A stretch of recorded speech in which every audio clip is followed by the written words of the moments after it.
Hey everyone, on today's training video and the podcast, if you're listening, I wanted to go through a quick campaign that's easy to set up and it often is quite neglected by e-commerce stores. So I have a lot of these running for, probably for all of my clients. And what it is a past purchase campaign. So it's people who have bought from you in the past. So obviously they're going to, if they like your products and you've got good customer service and you have further products, they're going to come back and buy from you again. And as we know, it's a lot cheaper to get someone to come back and buy from you again. So this works great. It doesn't matter how many products you have, but so long as it's, it might be a different product that people can buy, or it might be the same product that they want to come back for, they need themselves or to buy as a gift.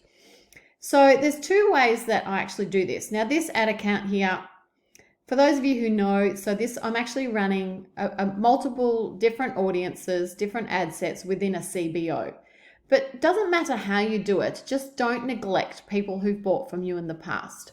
So this one here, you can actually set up manually a custom audience of people who've bought from you in the last 180 days.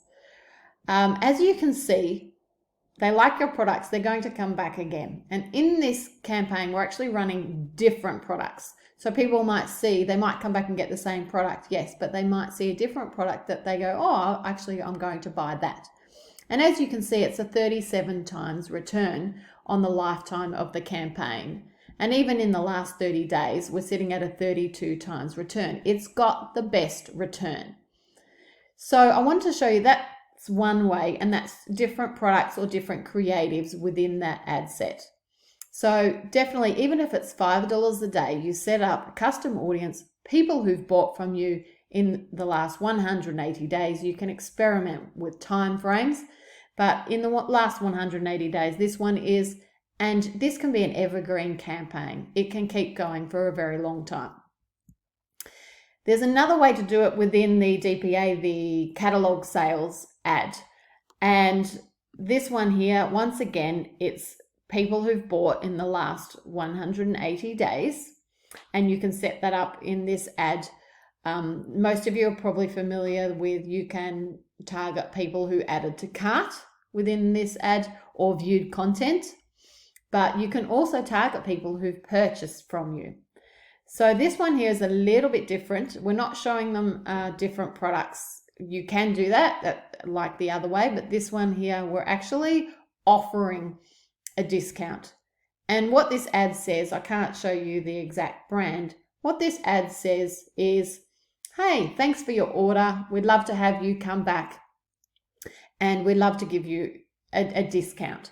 And this is a tiered discount, which might work for a lot of you. You can stick with a flat 10% off if you want to, for example, but crunch your numbers.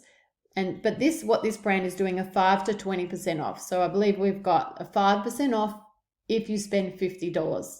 And all it is a simple code within the ad. Spend $50, get 5% off with this code. Spend $75, receive 10% off with this code. Spend $100, receive 20% off with this code. So you can play around with your numbers and set up your own codes. But that's what this one is. And this as well can be quite effective. For this brand, the cost per sale of $15 is actually really good. And we're over a 5 times return. And this one as well can be quite evergreen. On this ad account, it does go up and down a little bit. So I play around with the days, the time frames of 180 days and 90 days. For some of you on huge budgets, you can do tighter time frames of 30 days, for example. So I play around with 90 days and 180 days. So I just wanted to show you those two ways. It doesn't matter how you do it, but so long as you're not neglecting these people who've bought from you in the past, show them different products, maybe give them an offer if you wish. Just speaking on that, this is the Facebook ad way to do it. All of you should have email flows set up so that people who've bought from you actually enter into a flow, a sequence of emails that they receive. So your first email might be, hey, thanks for your order. Another one which will be, hey, you got your product, we'd love a review of the product. So that's in a different video that I'll talk about that. And you can also offer a discount as well. I just wanted to point out that I have 2 flow specialists, email flow specialists that I use, that I trust, and that kick goals. You can actually get your money back very quickly. You might have to invest, $2,000, $3,000, $5,000 in getting your flows set up. There's a variety of different flows that you can use, but even if you just set up one past purchase flow, that can convert and you'll get your investment, your money back within days. There are also different flows. My flows specialists use Klaviyo. So please reach out to me if you'd like their details. I trust them and they are absolutely kicking goals with my clients. So hope that helps. Implement that today and let me know how you go. Bye.